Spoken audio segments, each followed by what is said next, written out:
नमस्कार, सीताराम, शुभ संध्या। स्वागत है आपका आपके अपने YouTube चैनल फतेहपुर टेक्नोलॉजी में। और हम लोग इस समय डिस्कस कर रहे हैं उत्तर प्रदेश डीएलएड प्रथम सेमेस्टर का सेकंड सब्जेक्ट शिक्षण के अधिगम सिद्धांत की सेकंड क्लास। पिछली क्लास में हम लोगों ने पढ़ा था शिक्षण अधिगम के सिद्धांत का अर्थ, परिचय, परिभाषा। और आज की क्लास में हम लोग पढ़ेंगे संप्रेषण। संप्रेषण यानी कम्युनिकेशन। जब दो व्यक्ति के बीच में आपस में कोई विचार या संदेश का आदान प्रदान किया जाता है तो वह कहलाता है संप्रेषण। संप्रेषण को इंग्लिश में बोलते हैं कम्युनिकेशन। क्योंकि यह डीएलएड की जॉब गांव के लिए है जहां पर अधिकतर लोग हिंदी भाषा जानते हैं, इसलिए हम लोग हिंदी लेके चलेंगे और बीच बीच में कुछ इंग्लिश के वर्ड का यूज करेंगे। अगर आप लोग सीबीएसई बोर्ड से पढ़े, बीटेक कर रखा है, आपकी हिंदी कमजोर है तो परेशान नहीं होना है, आपको हम इंग्लिश में भी वर्ड बताते रहेंगे। अगर आप लोग इस चैनल पहली बार आए हैं तो चैनल को जरूर सब्सक्राइब करें, बेल आइकन दबाएं, टेलीग्राम ग्रुप ज्वाइन करें और आपको क्लास के लास्ट में नोट्स के लिंक डिस्कशन बॉक्स में उपलब्ध करवा देंगे। चलिए हम लोग सिस्टम में चलते हैं।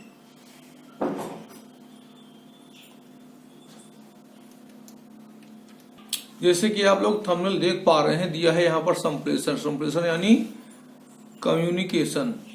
संप्रेषण का आशय क्या होता है? अर्थ, पहले इसका अर्थ जानते हैं।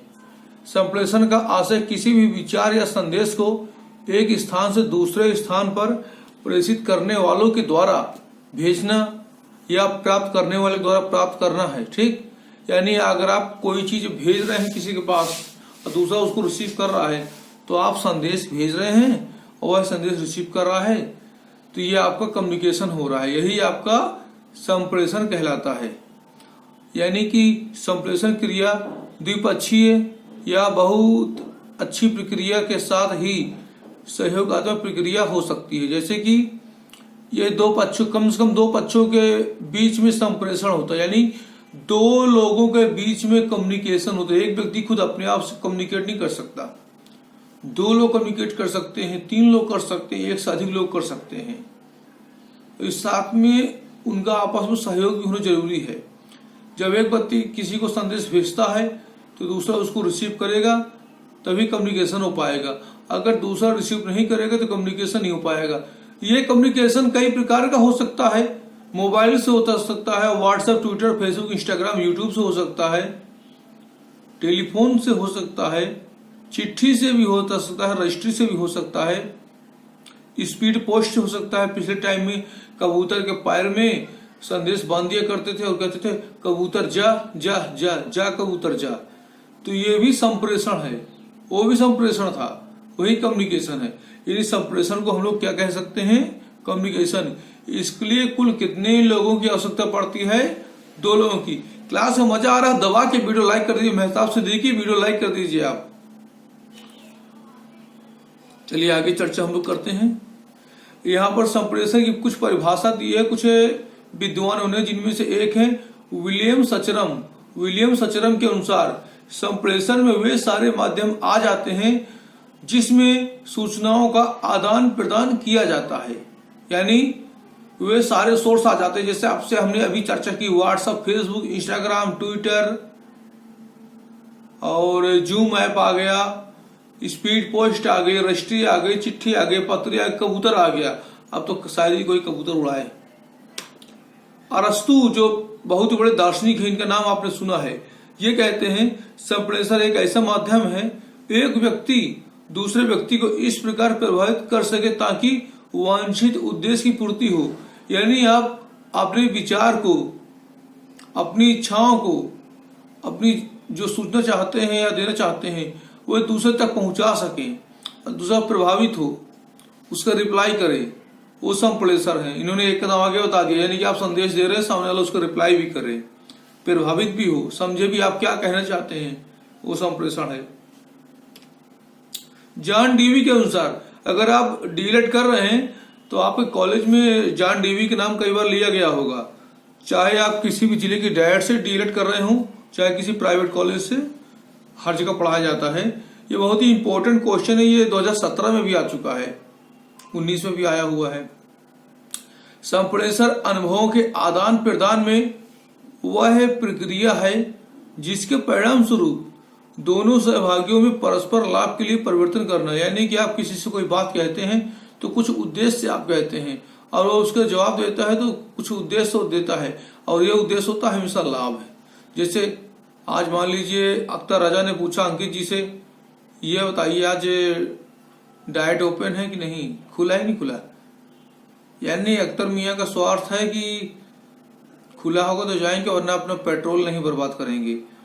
इसी प्रकार अंकित कहते हैं हाँ खुला है, और अंकित भी कहता है आज हमने आपको बता दिया, कल आपसे हम पूछेंगे आप भी हमको बता देंगे। तो दोनों एक दूसरे से पूछ रहे से इनका स्वार्थ है, यानी खुला होगा तो जाएंगे वरना पेट्रोल नहीं बर्बाद करेंगे। स्वार्थ यही क्लास लेना है।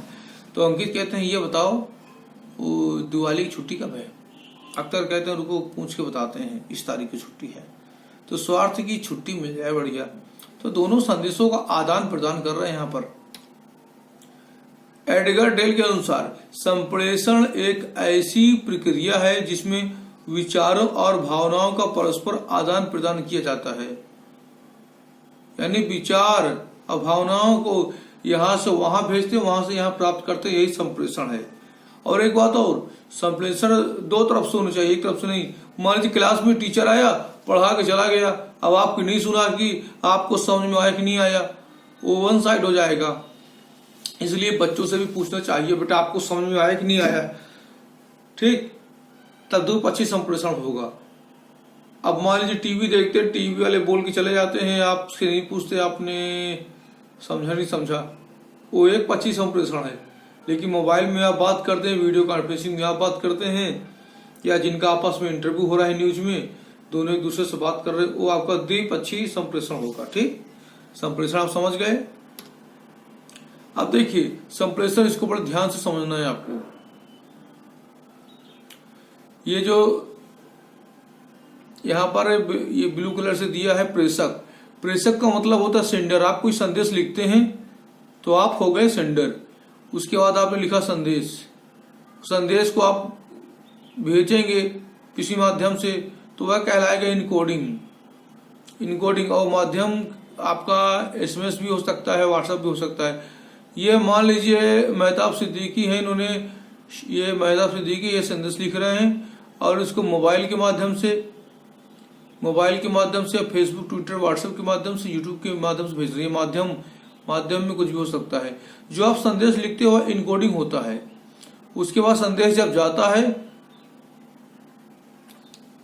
उसके बाद डिकोडिंग होती है उसकी, और बाद में संदेश प्राप्त कर रहे हैं यहाँ पर शायर ज्यादा संदेश प्राप्त कर रहे हैं। अब तो देखिए ये एक कम्युनिकेशन हो गया, भेजने वाला हो गया प्रेषक, प्राप्त करने वाला हो गया रिसीवर, प्रेषित भी कह सकते हैं। ठीक, अब उसके बाद अब ये शायर ज्यादा ने मैसेज रिसीव किया है तो ये प्राप्त करता होगा, इसको प्रेषित भी कह सकते हैं, रिसीवर भी कह सकते हैं। अब ये उसका रिप्लाई करेंगे, अब भेजने वाले हैं, अब ये रिप्लाई करेंगे उसका, यानी अब ये संदेश भेजेंगे तो अब ये सेंडर हो जाएंगे। अब ये संदेश लिख रहे हैं, संदेश लिखना इनकोडिंग कहलाएगा। उसके बाद मोबाइल का यूज करेंगे या व्हाट्सएप को यूज करेंगे, वो माध्यम कहलाएगा। उसके बाद वो डिकोड होगा, डिकोड होके फिर से पहुंचेगा उनके पास से, मेहताब सिद्दीकी के पास, और रिसीवर हो जाएंगे। ये दो सर्किल है। एक पहले यहाँ पर देख सकते हैं लेफ्ट साइड में, यहाँ से भेजा गया संदेश पहले, और बाद में नीचे से देखिए इन्होंने प्राप्त किया। पहले ये सेंडर थे, बाद में हुआ रिसीवर। तो यही आपका संप्रेषण क्रिया लगातार चलती रहती है। आप व्हाट्सएप में चैट करते हैं तो आप संदेश टाइप करते हैं, उसको इनकोडिंग हो जाएगी, फिर भेजेंगे, फिर पाने वाले के पास डिकोड होगा। देखिए जब भी संदेश कहीं जाता है तो कोड में जाता है, ठीक, 01 की भाषा में, बाद में कन्वर्ट हो जाता है समझने वाली भाषा में। ये संप्रेषण आप समझ गए, इसको बना लीजिएगा कॉपी में। आगे बढ़ते हैं। यहाँ पे दिया है शिक्षण अधिगम के अनुसार बोले जाने वाले संप्रेषण के प्रभाव, प्राप्त की गई सूचना, परिवर्तित अभिव्यक्ति, व्यवहार। और फिर नीचे दिया है आपका संप्रेषण सामग्री, सुनने वाला, शब्द प्रभाव। ये संप्रेषण की अंतर क्रिया जो भी आपको हम समझा रहे थे वही दिया है। और संप्रेषण यहाँ दो प्रकार के दिए, शाब्दिक अंतर क्रिया, अशाब्दिक अंतर क्रिया। शाब्दिक अंतर क्रिया के तहत संप्रेषण दो प्रकार के हैं, अप्रत्यक्ष व्यवहार और प्रत्यक्ष व्यवहार।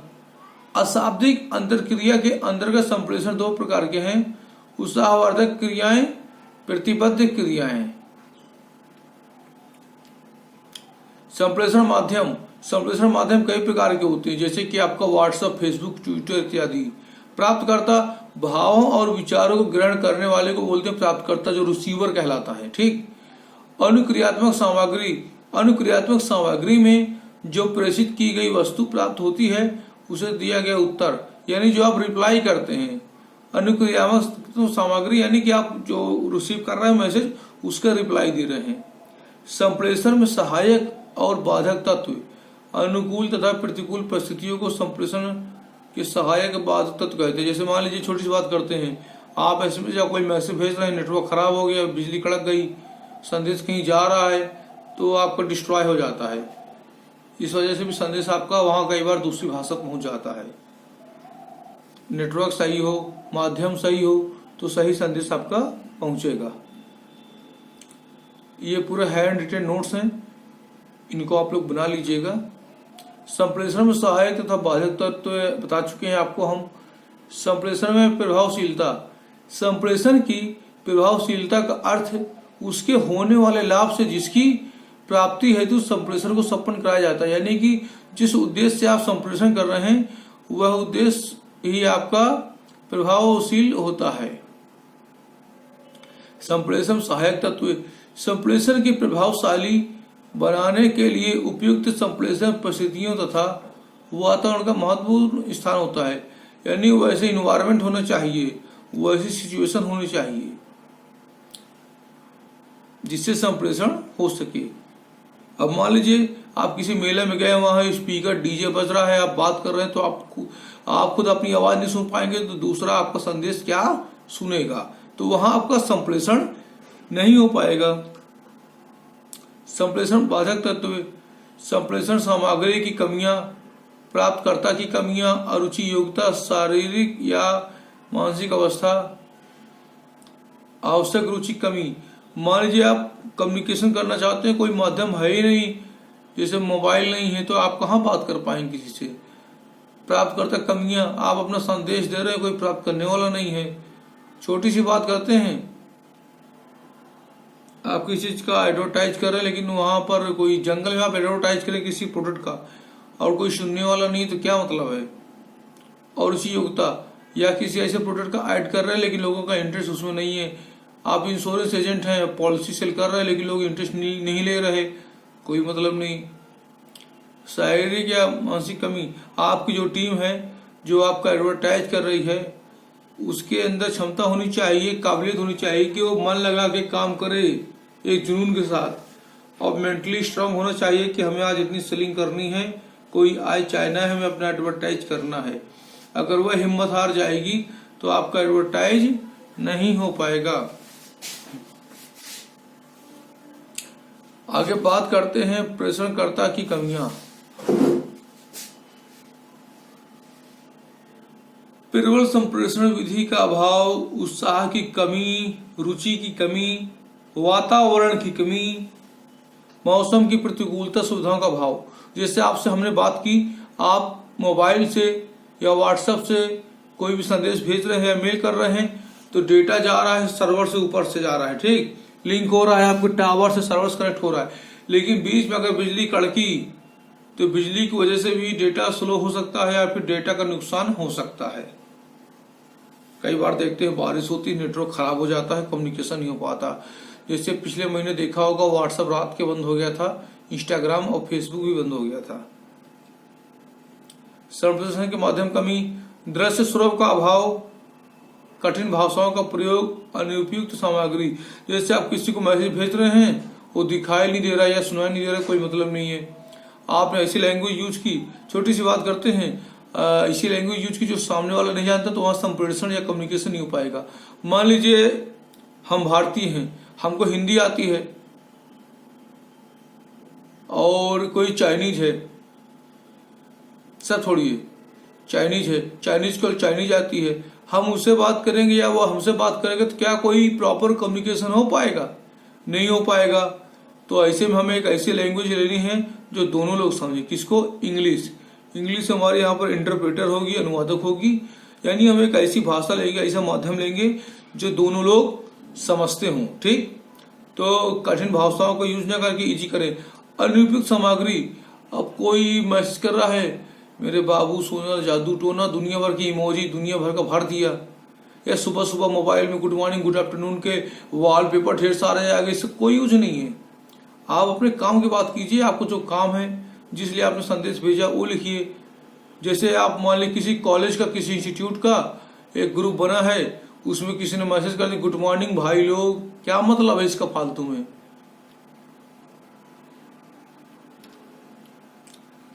तत्परता का सिद्धांत या तत्परता का नियम प्रभावी संप्रेषण के सिद्धांत के अंतर्गत आता है।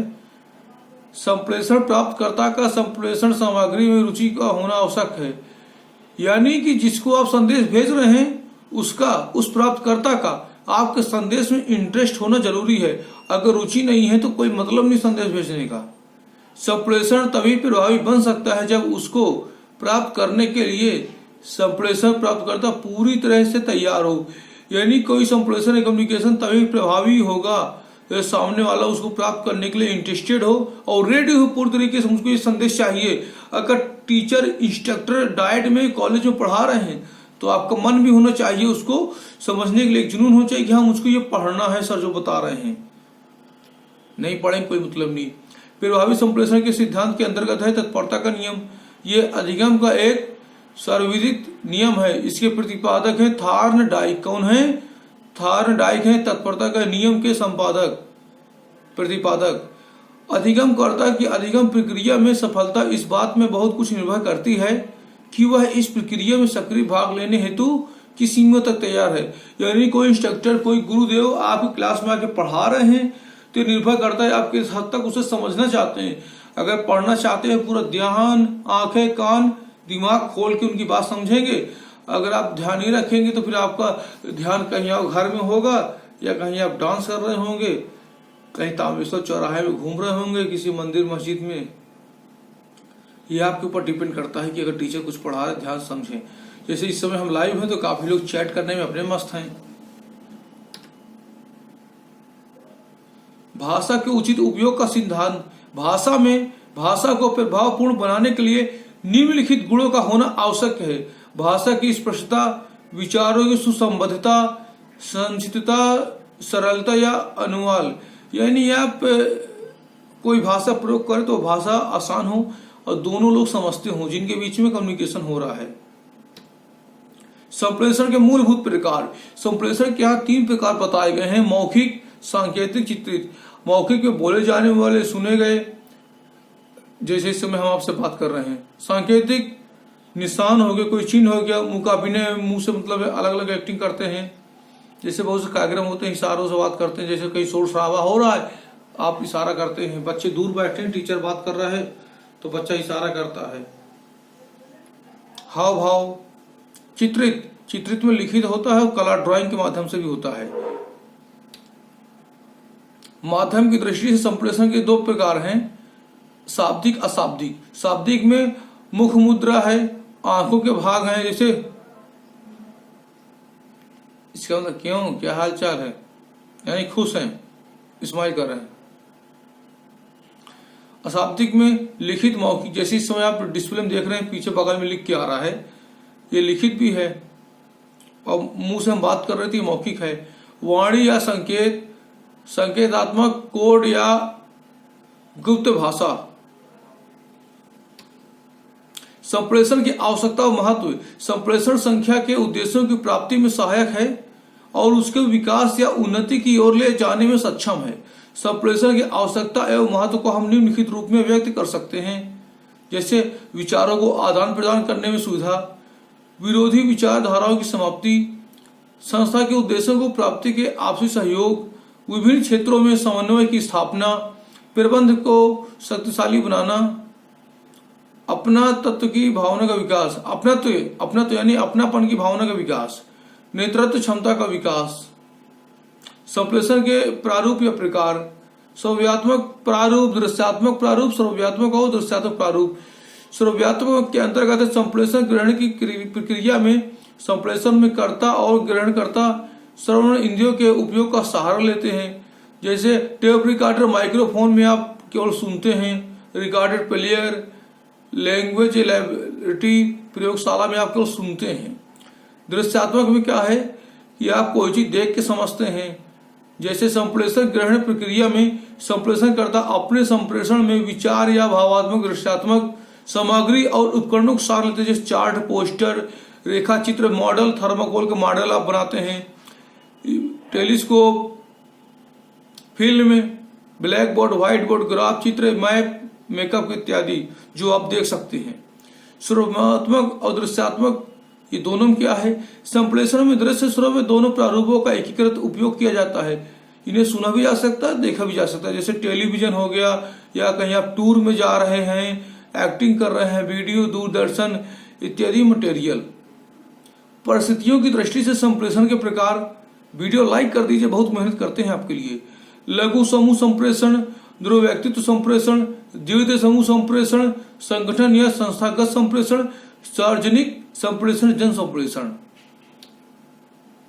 अब आगे बात करते हैं हम लोग संप्रेषण प्रक्रिया का महत्व। संप्रेषण प्रक्रिया की द्विमार्गी रहती है। इसमें पोषण और अंतरक्रिया निहित रहती है। संप्रेषण में विचारों और भावनाओं को प्रोत्साहन मिलता है।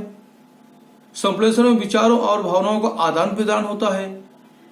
विचारों और भावनाओं की समझदारी होती है। शिक्षण प्रक्रिया का संप्रेषण महत्वपूर्ण तत्व होता है। कक्षा के अंतर्गत अंतरक्रिया संप्रेषण से ही की जाती है। क्लास में जब टीचर पढ़ाते हैं तो संप्रेषण आपका होता है। संप्रेषण के अधिगम, सीखने के उद्देश्य।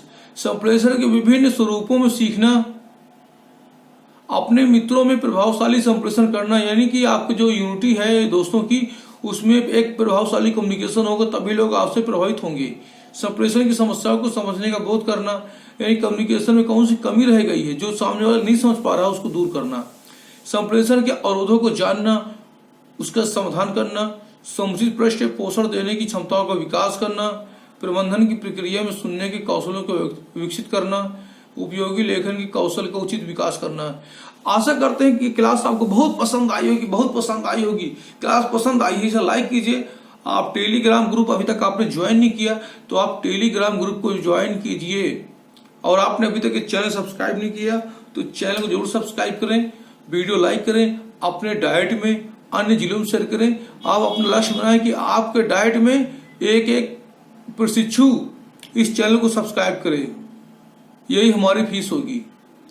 हमारे अंदर जितनी सामर्थ्य क्षमता है आपको शेयर करेंगे। लोग क्वेश्चन करते हैं कि आप बीटीसी कर रहे हैं, आप कैसे पढ़ा पा रहे हैं, तो बता दें यहाँ 5 वर्षों का अनुभव है डिग्री कॉलेज में पढ़ाने का। हम पूर्व प्रवक्ता रह चुके हैं श्री राम मनोहर यादव डिग्री कॉलेज फतेहपुर में। आशा करते हैं वीडियो पसंद आया है।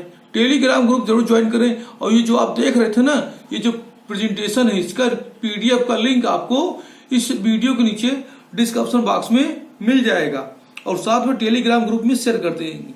मिलते हैं नेक्स्ट क्लास में, और अभी इस क्लास के बाद डिस्कशन चालू होगा। आप लोग 8 बजे लाइव आ जाइए। धन्यवाद।